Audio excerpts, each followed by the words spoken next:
Hello, denizens of the internet.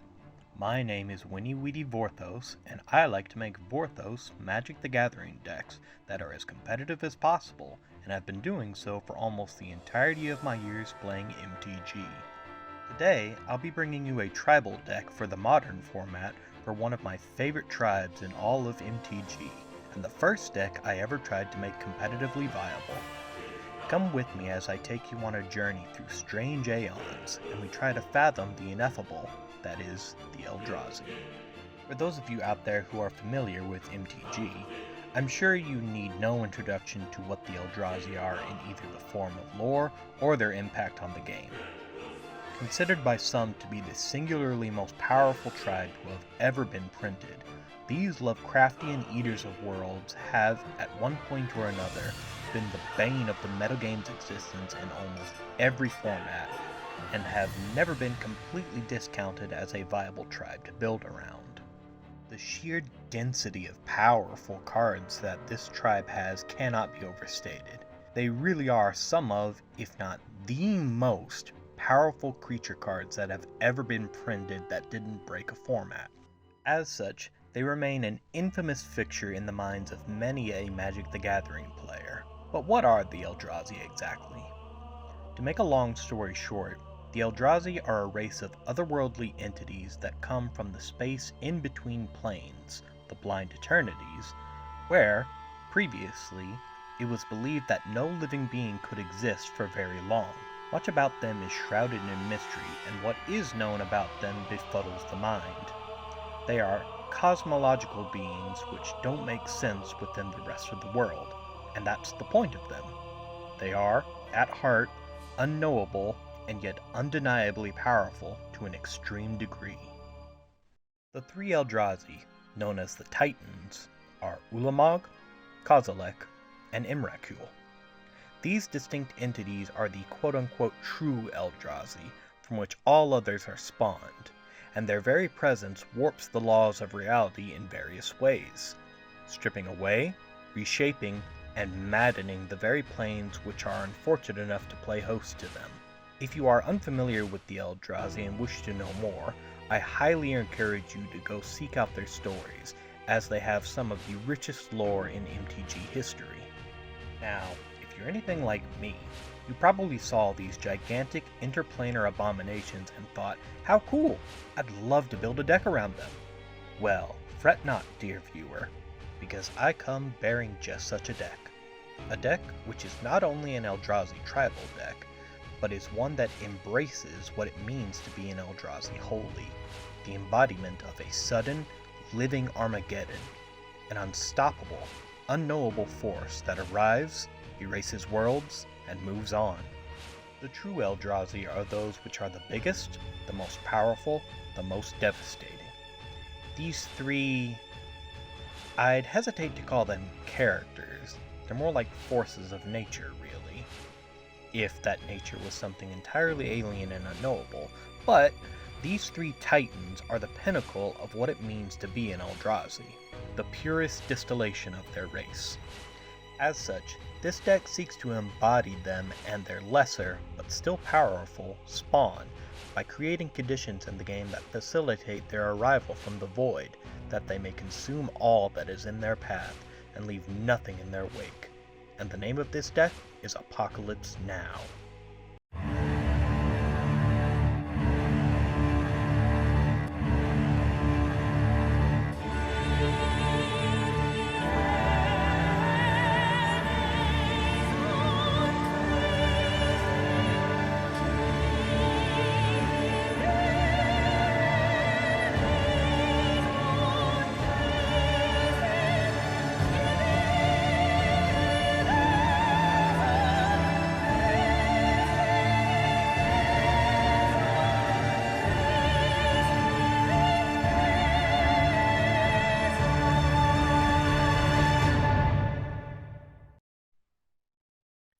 This deck, for me, has been a labor of passion over the years, as I was exposed to not just the Eldrazi as creatures, but Lovecraftian entities and mythologies in general. The very concept of uncaring, alien gods is a fascinating one for me, as it is many others, and I was delighted to find that such entities were in the game of Magic the Gathering. In fact, I was there for the initial release of them back in 2010, back during Rise of the Eldrazi. I distinctly remember being shown Emrakul the Aeon's Torn for the first time and feeling my brain break a little by trying to understand the card. I was told that this was the most powerful creature that had ever been printed, and it didn't take much convincing for me to believe it. I'd never seen such a high power and toughness on a creature before. It seemed outrageous and unfair.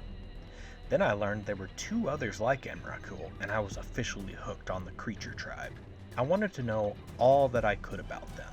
I wanted to build decks that featured them. I wanted to be the master of their signature ability, Annihilator. Over time, the deck got refined, but it never felt quite right to me. No matter what I did, it was always too slow to get where I wanted it to, and worse, it always felt off.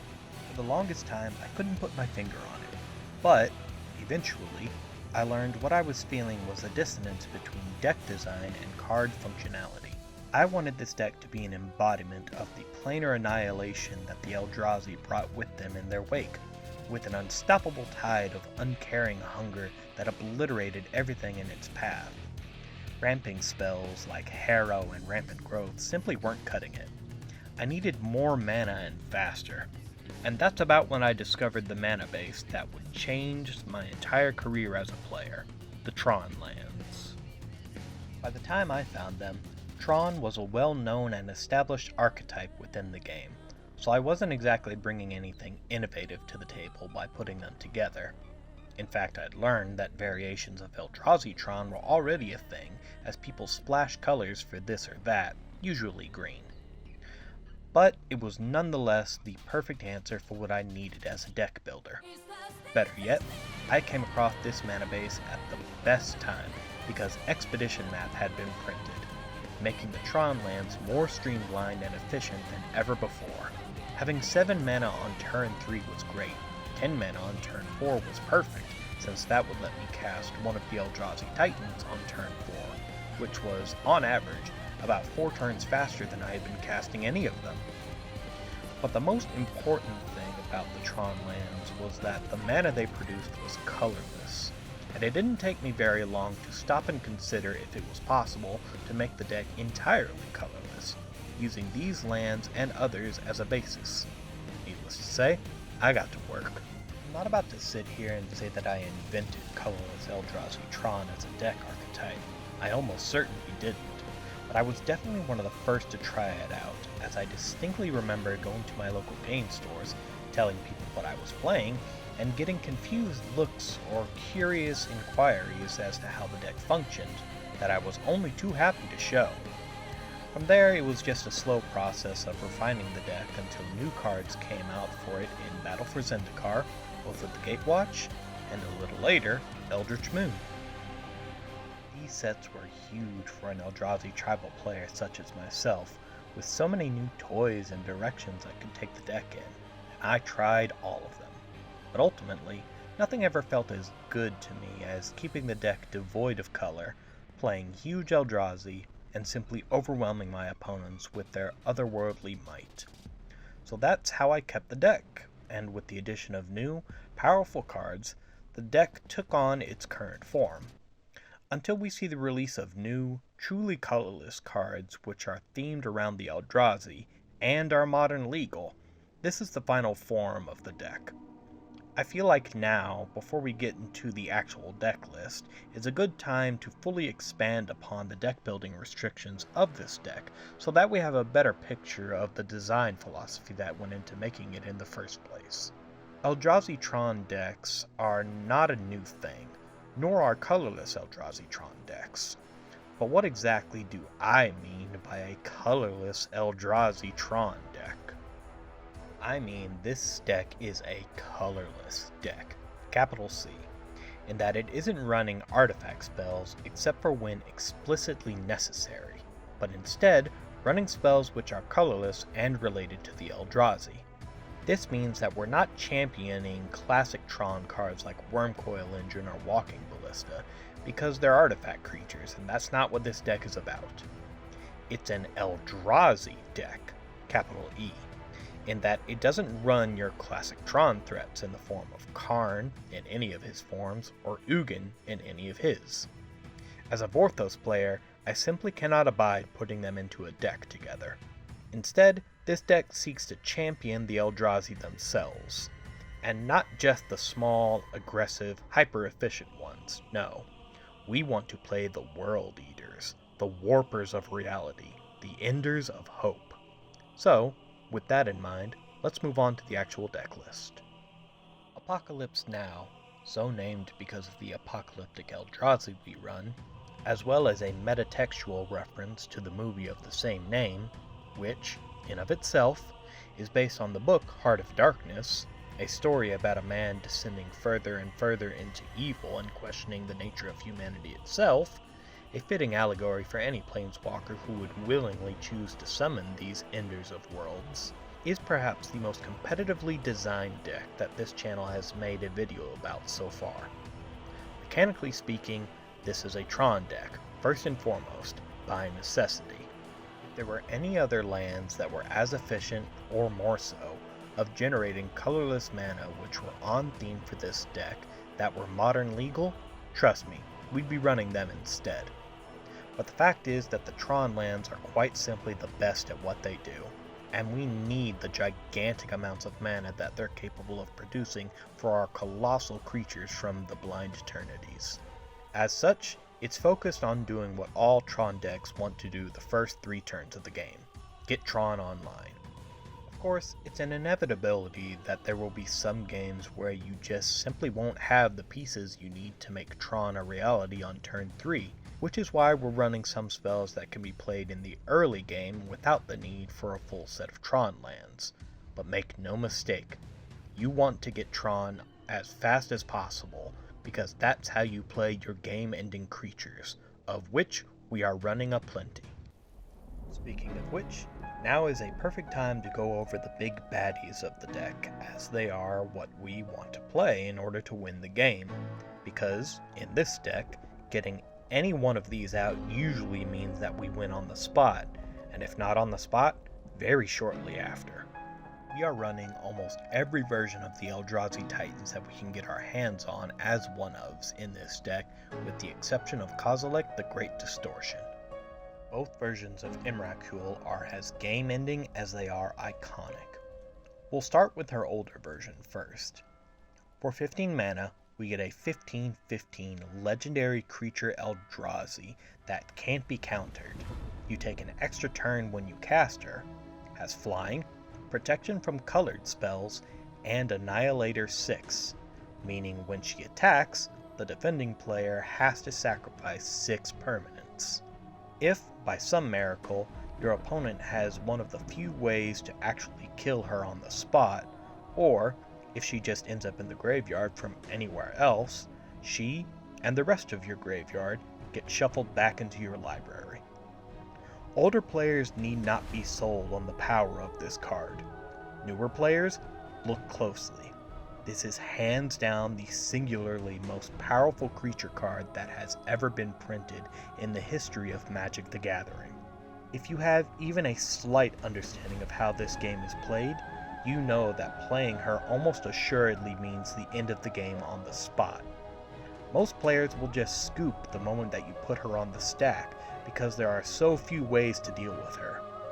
For those brave souls that let her resolve, you get a second turn, which basically means that she has haste, but with the added benefits of letting you do anything else you want to do before she attacks.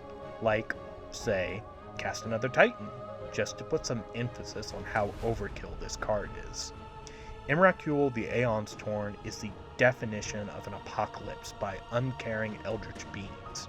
We only need to run one of her to prove that point.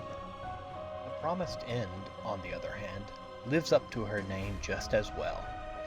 For 13 mana, we get a 13/13 legendary Eldrazi creature that doesn't even cost 13 most of the time, because her first ability makes it so that she costs 1 generic less to cast for each card type in our graveyard.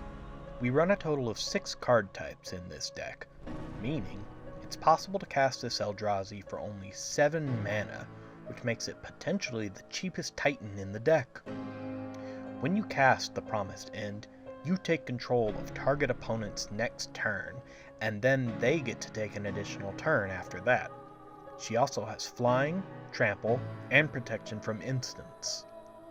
Inherently more fragile than her older self, and for good reason, the Promised End is no less devastating, but in entirely different ways. Again, veterans don't need to be sold on the power of this card, but for you new players out there, this version of Imracule is not only a massive creature at a potentially lower mana cost than almost any other in this deck, but she gives you control of your opponent's next turn, meaning you get to see what's in their hand and use their board state as your own for that turn, giving you the power to quite thoroughly make your opponent play ineffectually with their own cards by letting you play said cards in the least optimal way possible. Much like her bigger version, most players will just scoop when you cast this creature, which is a testament to her might. She's much easier to get rid of than Aeon's Torn is, but remember, you just took your opponent's next turn for your own. Any removal they had in hand that could deal with her, you'll probably have used on their own board instead, leaving your opponent to either top deck an answer or essentially lose the game then and there. It's not a common line of play at all. A lot of circumstances need to line up in order for it to happen, but it is possible to play this on turn 3 in this deck. Not likely, but possible. And what is your opponent going to do against a 13 power and toughness threat you played several turns earlier than you should have? Concede is usually the answer. We're only running one of her.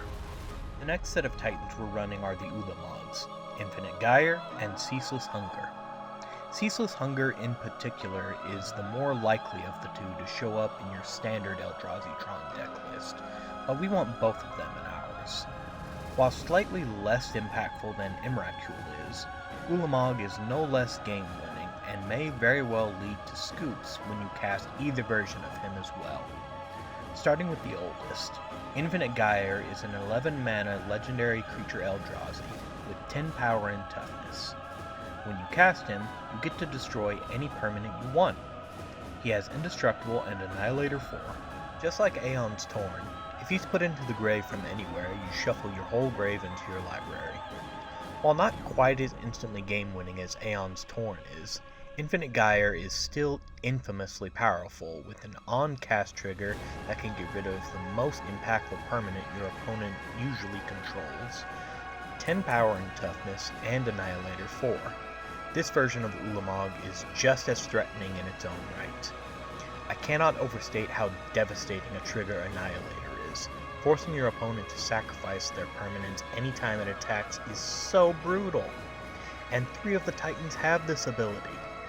It's far less likely that your opponent will scoop on the spot after this is played, but if they don't have an answer to it, the game will be over shortly more often than not.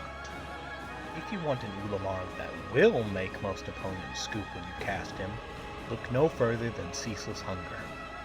For 10 mana, you get a legendary creature Eldrazi with 10 power and toughness that, when you cast it, will exile 2 permanents of your choice, so a beefed up version of the original Ulamog's cast trigger. Like the old Ulamog, Ceaseless Hunger is indestructible, yet unlike the old Ulamog, or any other Titan for that matter, when Ceaseless Hunger attacks, the defending player exiles the top 20 cards of their library. This is essentially Annihilator 20, but it targets your opponent's deck, and it exiles instead of sending it to the grave, meaning your opponent needs to get extremely lucky with their next top deck, or be able to win with what they have on board or in hand, because each and every turn that Ulamog is allowed to survive an attack, that's another 1/3 of the deck gone, effectively putting your opponent on a 3, sometimes 2 turn clock to lose the game from decking themselves if they don't die from the damage he inflicts first. This version of Ulamog is probably the second most powerful Eldrazi ever printed, which may make it the second most powerful creature ever printed, and that's saying something when the competition is Imracule the Aeon's Torn. Truly the embodiment of a voracious, otherworldly hunger we only need one of these in the deck. The last Titan we're running in our final win con that will usually just win the game the moment that it hits the field is Kozilek, the Butcher of Truth. For 10 mana, we get a legendary creature Eldrazi with 12 power and toughness that, when we cast him, draws us 4 cards. He has Annihilator 4, just like Infinite Gyre, and, just like him in the Aeon's Torn, if he's put into the grave from anywhere, we shuffle the whole grave back into our deck. Out of all the Titans we're running, Kozilek is by far the least impactful. And I want you to let that sink in for a moment. Kozilek, a 12/12 with Annihilator 4 that draws you 4 cards when you cast it, makes the smallest impact when we play it. If that doesn't sell you on the overwhelming power of the Eldrazi, I don't know what will. Fact is, just like the others, if your opponents can't counter this when we cast it, or they can't remove it once it's in play, it usually means game over if we get to attack with this. I'd say that the Butcher is the least likely to cause an immediate concede from our opponents when we play it, but that doesn't mean it doesn't happen from time to time. Play this and, if it resolves, you're more than likely going to be winning the game within the next turn or two. As I said before, you're running 2 of these over 1 because the Great Distortion just doesn't make the cut in this deck, making this the most likely Titan that we'll naturally draw into. What's nice about all of these Eldrazi, except for Aeon's Torn, is that, in our deck, the odds of us playing any of them on turn 4 is very, very good. We'll go over how in just a little bit, but know that, in this deck, with a good hand, with the cards being in our favor, these colorless Titans are never far from being cast, which means the game is most likely going to be over very, very shortly. So those are the win conditions of the deck.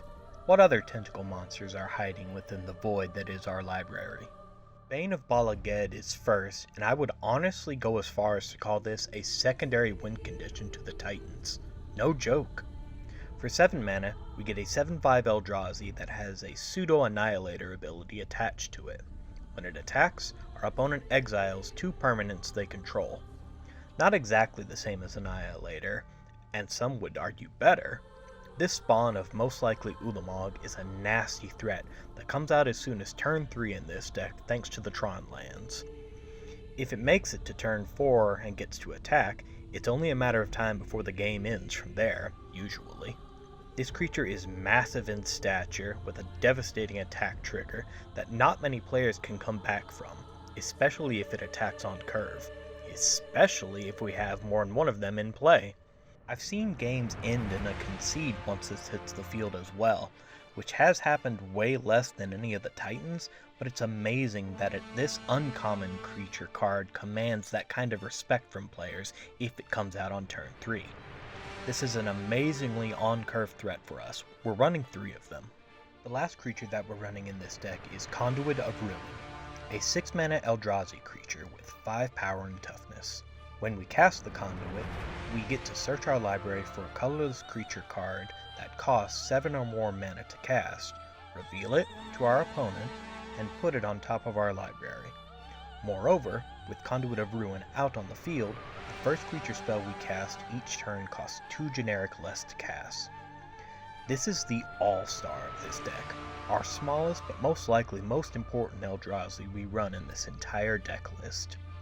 You'll notice that every other Eldrazi creature we run in the main deck costs 7 or more mana, meaning that we get to tutor for any of the Eldrazi of our choice, letting us pick our flavor of Apocalypse when we want to make our opponents fall to it. Moreover, it enables that Apocalypse to happen a turn earlier than it naturally would in most cases, by letting us cast all but the Aeon's Torn on the turn after we play Conduit, which is usually turn 3. I really cannot overstate how important this creature is in this deck, because even if our opponent removes it when we pass the turn back to them, it still tutors us a game-ending threat that we can usually play the next turn. If it sticks around, we have Tron online, and we play any other land on turn 4, we can typically play any of the Titans of our choice on turn 4. especially if that land we played was another Tron land. In some cases, we won't even need it for it to stick around for the cost reduction.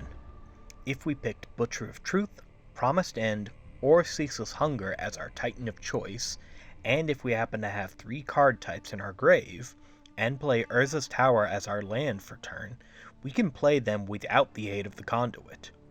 Truly, the tutor ability is where the power of this Eldrazi lies, to say nothing for the fact that it's a 5/5 beater that we can use to just attack with. This creature is really the glue that helps hold this deck together. We're running a full play set. So those are all the creatures we're running in the deck. Now, let's talk sorceries. Or should I say, sorcery. We're only running one, and it's All Is Dust. All Is Dust is a 7-mana Eldrazi tribal sorcery. That's 2 card types for the price of 1 for the purposes of Promised End reduction. That, when we cast it, causes all players to sacrifice all colored permanents they control. This is the one and only board wipe for this deck, and it's all the board wipe we need. For a measly 7 mana, which we normally have by turn 3 in this deck because we're a Tron deck, we get a one-sided board wipe because there are no colored permanents in this deck whatsoever. All of that setting up our opponents did on turns 1 through 3 and beyond, grin with nihilistic glee as you wipe it all away like dust in the wind. The extra nice thing about this board wipe is the way in which it wipes, forcing our opponents to sacrifice, meaning it gets around abilities like Indestructible. This is a perfect on-flavor card for this deck. 10 out of 10, no notes, we're running a full playset. Next, let's move on to the instants we're running, and the first one is Not of This World. For 7 mana, we get an Eldrazi tribal instant that counters a spell or ability that targets a permanent we control. Bonus points, if said spell or ability is targeting a creature of ours with power 7 or greater, most of the creatures in this deck, we can just cast it for free. I love this card. People never see it coming, because who plays a counterspell in a Tron deck that isn't blue? We do, and this occasionally free spell is a perfect fit for this deck. All of our game-ending Eldrazi have power 7 or greater, and for everything else, 7 mana is a breeze in this deck. If you know or suspect that your opponent is going to target something of yours which is important, simply hold back your mana and bait them into playing it so that you can counter it and get it out of the way for your in-bringing Voidwalkers. An indispensable card, we're running 4 of them. This isn't even the only counterspell we're running in this deck. Warping Wail is an instant that costs 1 generic and a colorless mana specifically to cast, which would be a bummer if it wasn't for the fact that literally every land in this deck produces colorless mana. So 2 mana for a modal spell with 3 abilities. The first lets us exile a creature with power or toughness 1 or less.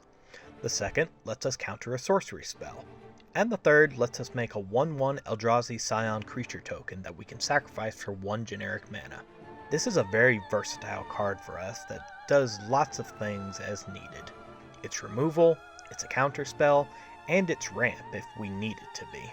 The first 2 abilities will be the ones that see the most play, but the third one can be useful in the right situation as well. Now, sorceries aren't all that common anymore, I'll be the first to admit it, with the current top deck of the format, Yawgmoth's Hospital, only running 1, and the next big hitter, Amulet Titan, running only 2 of them. Nevertheless, it's a great option to have as almost all board wipes are sorceries, and a well-timed whale on a key sorcery our opponents play could mean the difference in you losing the game that turn or not. Neither of these counter spells are the most efficient or can blanket counter anything. I get that, but the appeal of them to me is not just that they're colorless Eldrazi adjacent cards, but it's the unexpectedness of them. Like I said earlier, who expects a Tron variant to be playing counterspells outside of blue? Nobody. This kind of surprise can win you the game, and both of these cards are here to help protect you from getting run over if you don't have the perfect line of play to win the game on turn 4. As such, it's important that we run 4 copies of Warping Wail alongside Not of This World.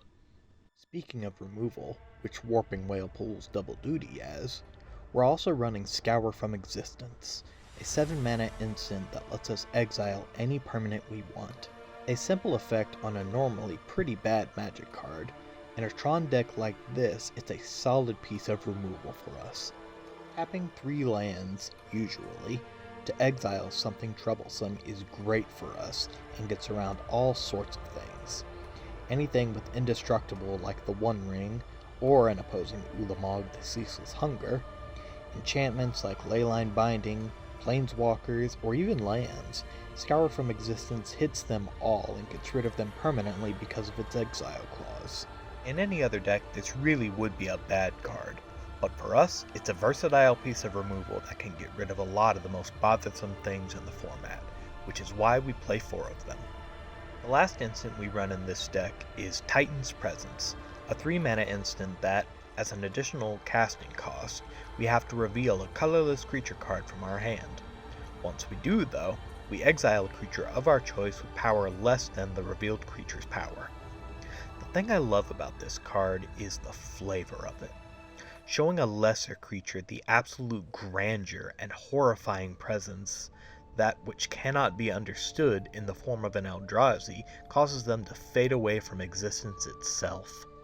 That's a powerful piece of ludonarrative right there for a 3 mana spell that for us will often be a single tapped land. The best part about this card in this deck, though, is that it's almost guaranteed that we'll exile anything we target with this. Think about it. What are the majority of the most prominent creature cards running around in Modern right now?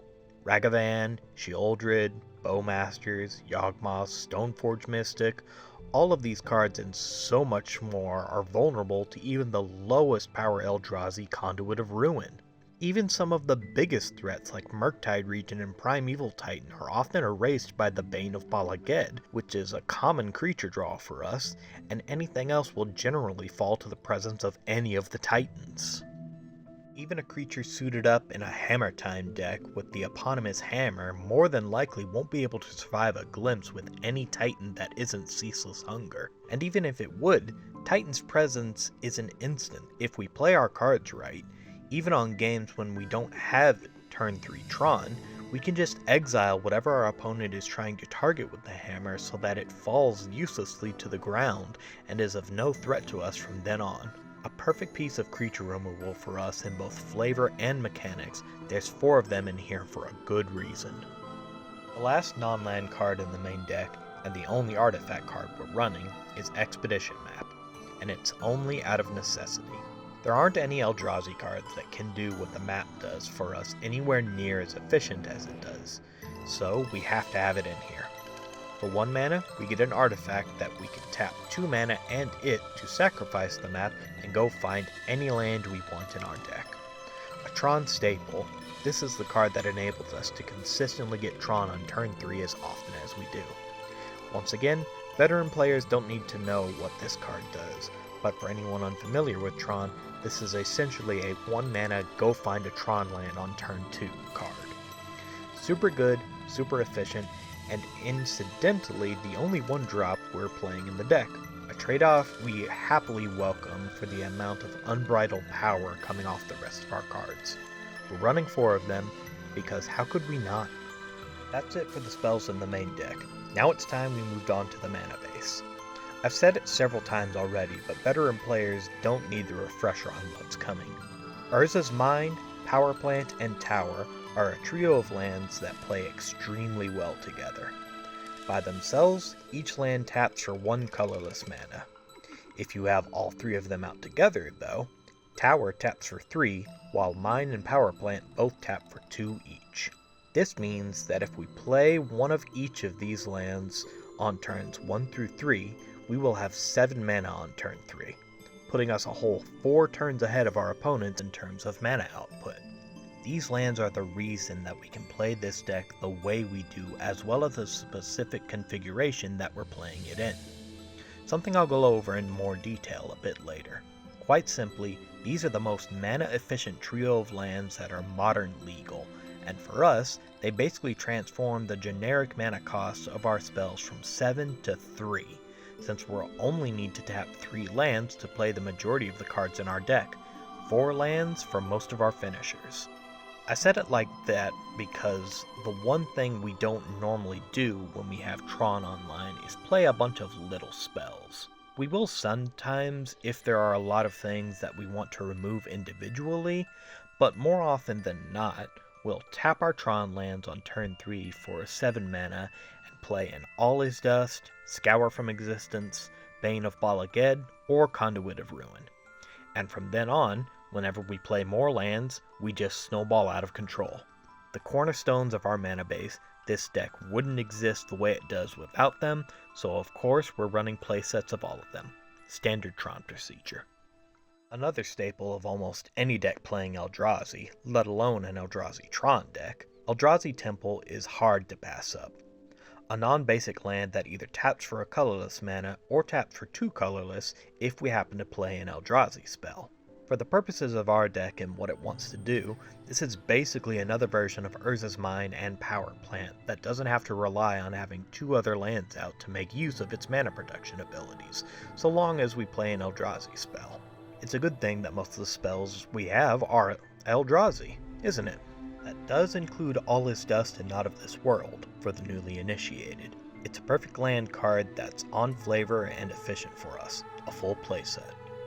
Shifting our focus from staples of Tron and Eldrazi decks, we move to a tribal staple, Cavern of Souls, a non-basic land that, when it enters the battlefield, we declare a creature type. Cavern taps for a colorless mana normally, but if we cast a spell with the chosen creature type, we instead tap for any color of mana and that card can't be countered. This is a wonderful piece of protection and insurance in this deck that makes all of our Eldrazi as immune to counter spells as Aeon's Torn is naturally. Truly indispensable, searchable off of Expedition map if need be, we're actually only running 2 of them, believe it or not, because while having the ability to not be countered is nice, we can simply search it up with map if we know we need it, and for the majority of our game-ending titans, we don't mind so much if it gets countered, since that sends it to the graveyard, which then puts it back in our deck, meaning we can find them again. Part of the reason we're only running 2 Cavern of Souls, Buried Ruined is a non-basic land that taps for colorless mana and, for 2 generic mana, we can tap it, sacrifice it, and return an artifact from our graveyard to our hand.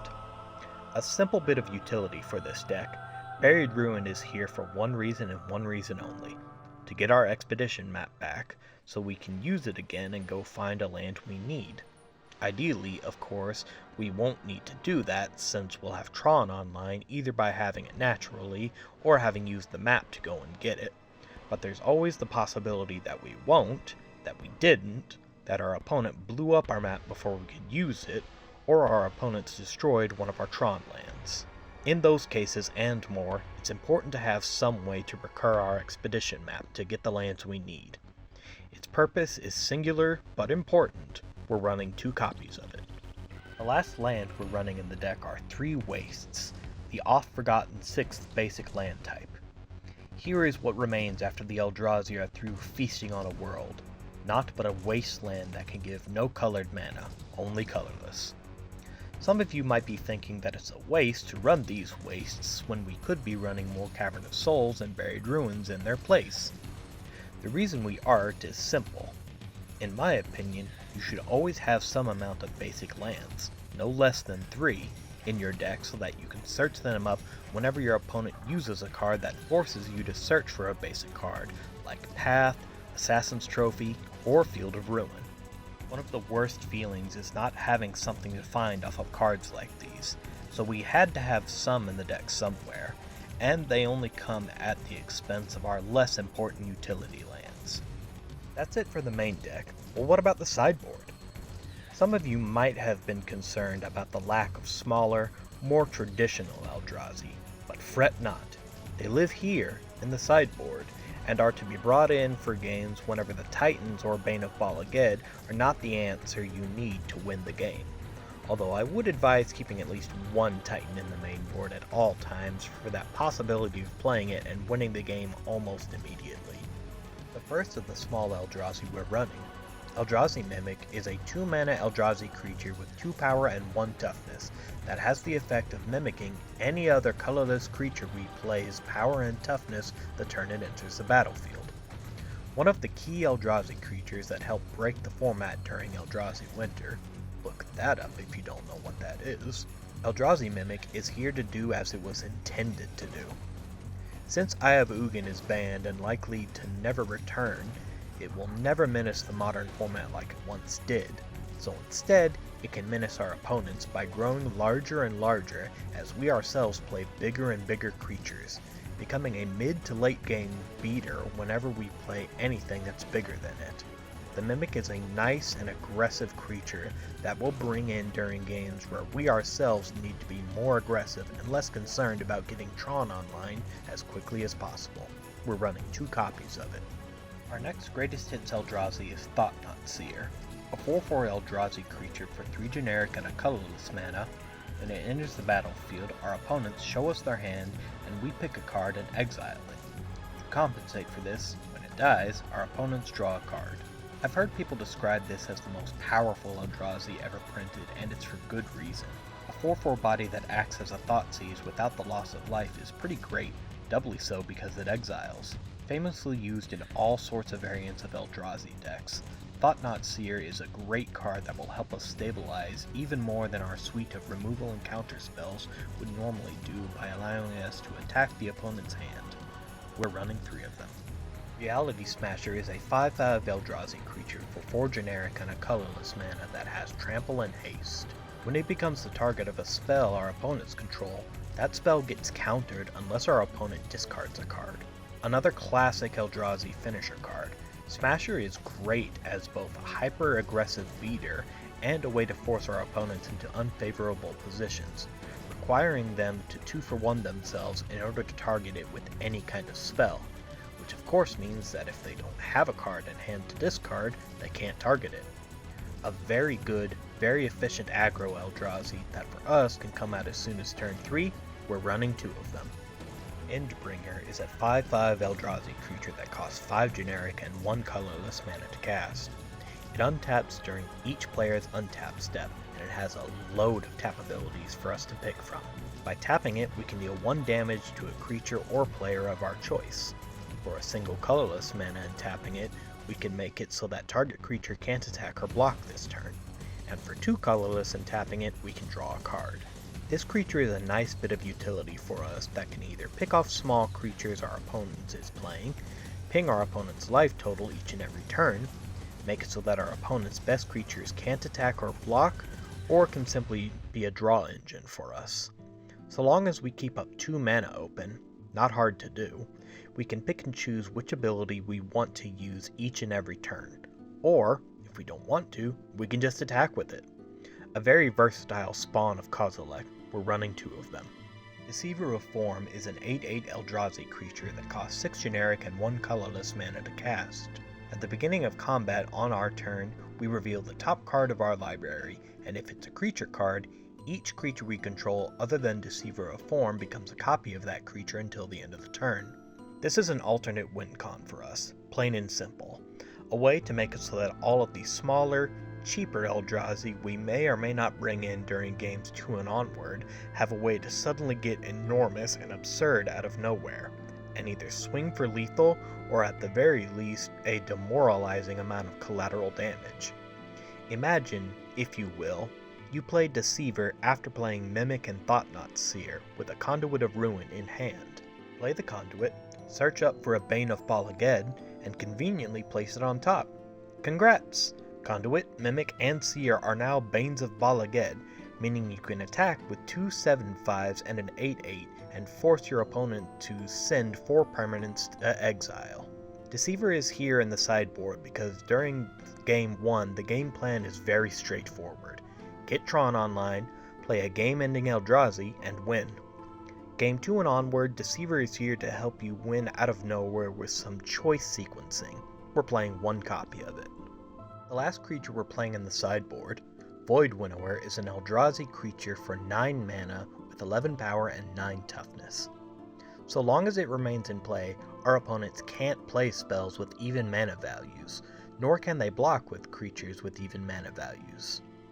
An enormous Eldrazi that, in our deck, can come down as soon as turn 4, Void Winnower is here to act as a disrupting prison piece that will flat out turn off a lot of the most important cards in many of the decks in the format just by existing.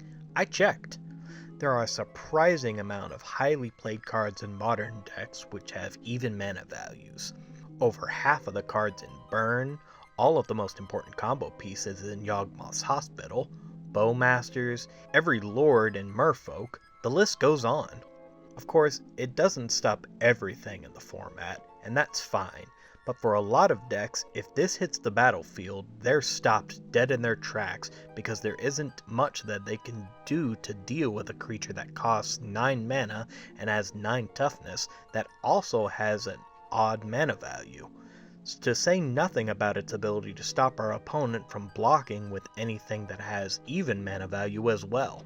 The best part is that this ability is asymmetrical, so our cards are just fine and we can play the game as normal. I've had plenty of games where siding this in and playing it on turn 4 was the decisive play that ended up in my victory, and honestly, looking at the modern meta right now, it just seems strong as it ever was.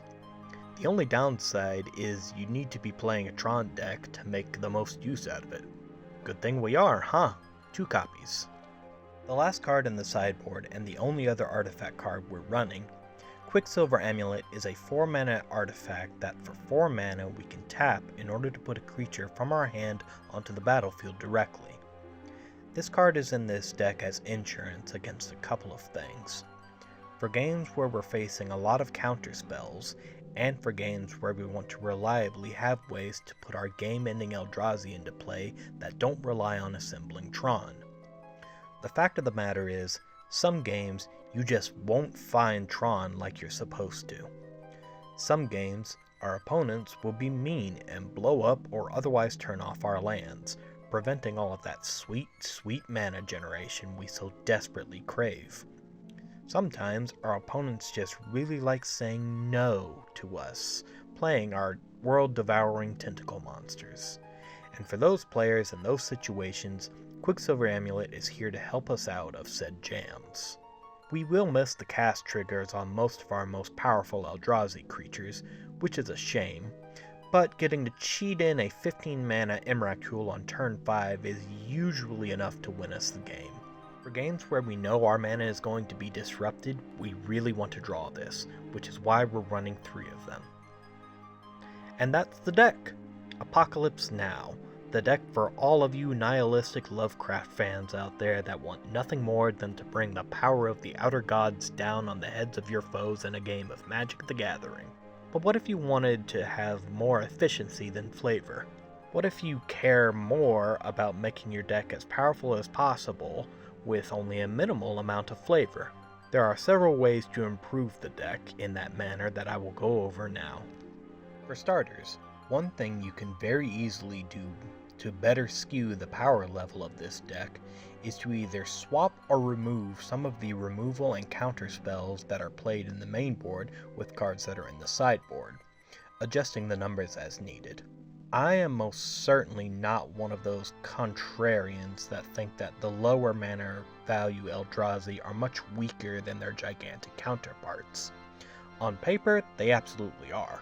But history and traditional wisdom tells us that bigger creature does not always equate to more powerful creature in terms of the game as a whole, which is why the Eldrazi Titans have not been featured more prominently over the years, and why, when people think of the word Eldrazi, the images that come to mind are more likely cards like Thought-Knot Seer, Eldrazi Mimic, and Endless One. I very much designed this deck with a love of the bigger, more bombastic, and instantly game-winning Eldrazi creatures in mind. But if you would like to run a more traditional mana curve, you absolutely can do that. I would recommend potentially adding in some number of Endless One, Matter Reshaper, and Oblivion Sower on top of Thought-Knot Seer and Reality Smasher especially. These creatures represent a lower mana curve, more aggressive threats that is still colorless and Eldrazi based, and doesn't have to so aggressively rely on getting Tron online in order to function properly.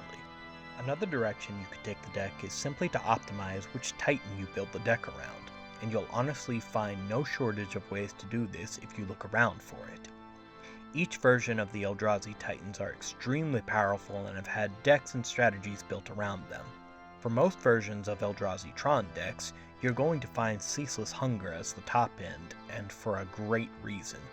It's an abnormally powerful creature card that in a Tron deck can come down as soon as turn 4 and then erase 1/3 of your opponent's library on turn 5. It's tied for being the cheapest Titan to play along with both versions of Kozilek. 2-for-1's your opponent when you cast it, and is indestructible, making it very difficult to properly remove with the vast majority of removal spells commonly played in the format.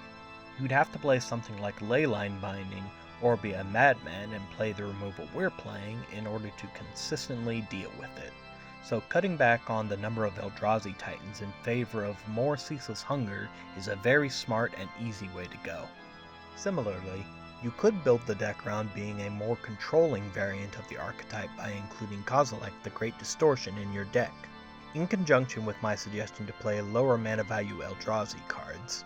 Getting Kozilek out on turn 4 and then keeping a fistful of cards in your hand to discard and counter whatever your opponent plays could very much be the way to go if you like that playstyle.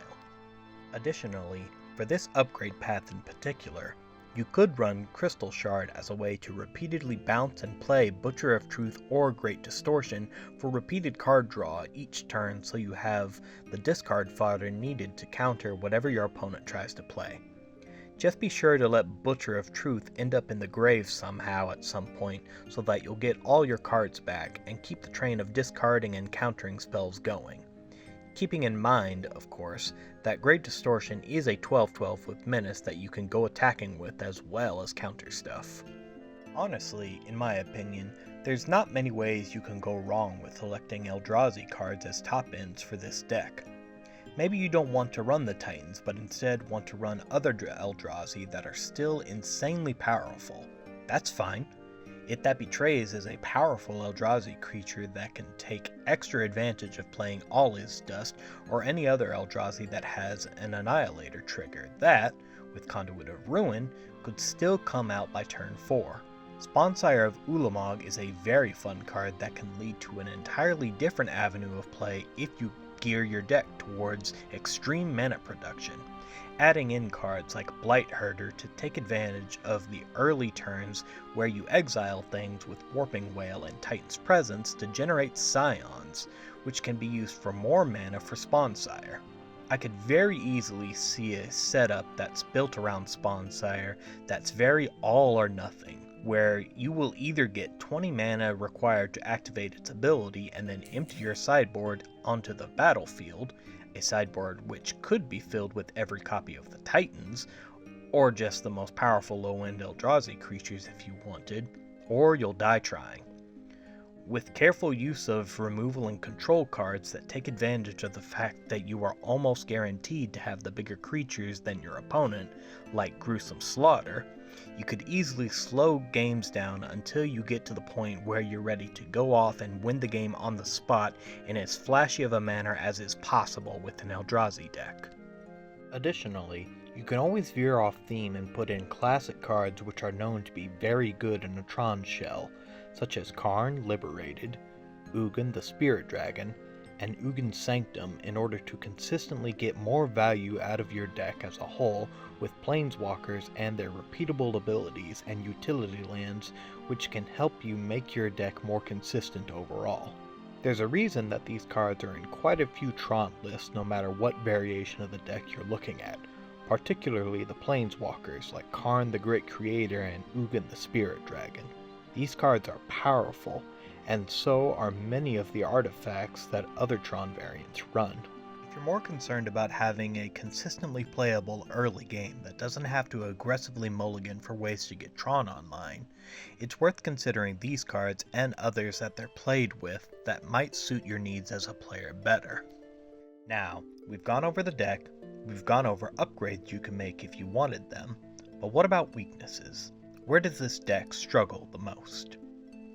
First and foremost, this deck craves having Tron online. It is very dependent on getting those 3 lands and more like them into play as quickly as possible so that we can play our game-ending cards. That takes time and preparation. Unlike a lot of other Tron decks, we are unusually dedicated to getting Tron on turn 3, which means that we mulligan aggressively to try and find, at the very least, 1 piece of Tron and an expedition map. The odds are in our favor that we'll be able to draw into Tron pieces that we need as the game goes on, but those first 3 turns are crucial.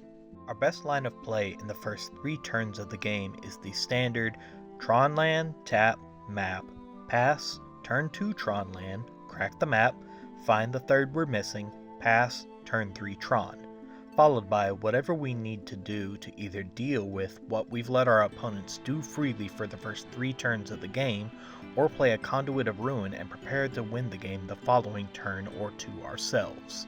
This line of play is so good for us that it's safe to mulligan down to 4 cards so long as those 4 cards have the ability to get Tron online. Any lower than that and you're being very risky, but up to 4? Worth it if we just win the game shortly after. Of course, that isn't to say that we can only ever do that during games. There are whole sections of this video dedicated to the lower mana value cards we're playing that we're running specifically to avoid the previously mentioned scenario. But you have to understand that this deck wants to play those big game-ending creatures from the void. It's how we win the game. We can't do that with our smaller spells in Game 1, and in Game 2 when we've sideboarded in lower mana value Eldrazi. The sad truth is, there simply isn't enough room in a 15-card sideboard to allow for the kind of consistency I'd like for games where it's more advantageous for us to be running the smaller Eldrazi. That's the second big flaw of this deck, lack of consistency.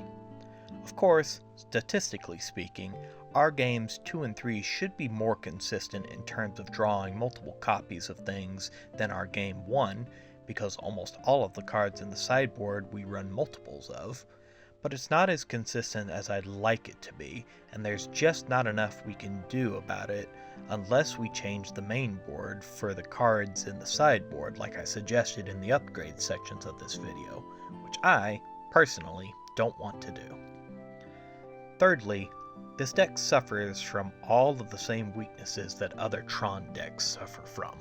If our opponent is playing land destruction or disruption, such as Stone Rain, Field of Ruin, or Blood Moon, we're very likely not going to be winning those games. It's not impossible to win, of course, especially in games 2 and onward, but these types of strategies have always been and will always be great against Tron. That's just the nature of the beast. Similarly, if our opponents have ways to permanently take us off of Tron, such as blowing up one of our Tron lands and then surgically extracting it from our graveyard and thus our deck, the game becomes extremely difficult for us to win because we'll be forced to play the deck with almost entirely no mana acceleration. This is the price we have to pay in order to play game-winning Eldrazi Titans on turn 4 fairly consistently. As I said, it's the nature of the beast, but you should be aware of this when piloting this deck. Our deck is also uniquely vulnerable to prison cards and hand disruption based decks like 8-Rack. As often as opponents have just scooped the game in the past when piloting this deck, an opponent who knows that we win the game by actually attacking with our devastatingly destructive Eldrazi knows that they can effectively stop us from winning if they stop us from attacking. Ensnaring Bridge in particular is harsh to deal with for this deck since, Game 1, almost every creature we play has power greater than or equal to the number of cards in our opponent's hand, and if we can't actually attack, we don't have a way to win. So you'd better save your Scour from Existence for cards like Bridge if you know you're going up against them, even if it isn't as common as it once was. Additionally, this deck is pretty vulnerable to decks like 8-Rack that go after the hand because, Other than Butcher of Truth, we run exactly 0 cards in this deck that draw us other cards, meaning we don't have a way to stabilize if decks that thrive off of depriving you of cards in the hand get going, leaving us to top deck for solutions that, to be fair, could win us the game on the spot, but that's a big chance you're taking. The only real upside is that, eventually, they'll have to pick off one of the Eldrazi that shuffles your graveyard back into your library, and that'll get the cards you lost back, but it's a bittersweet victory in the moment considering, in that scenario, you're still firmly at the mercy of your opponent. Lastly, this deck is a touch on the slow side. It's by no means extremely slow, but as I went over earlier, our first 3 turns are fairly typically non-interactive with our opponent. We tend to wait until turn 3 and beyond to start doing things to them if we do anything at all, depending on if we're planning on playing a Titan on turn 4 or not. Decks which are low to the ground, fast, and aggressive may find themselves having an easy matchup against us because we're simply allowing them to do their thing for the first 3 turns of the game.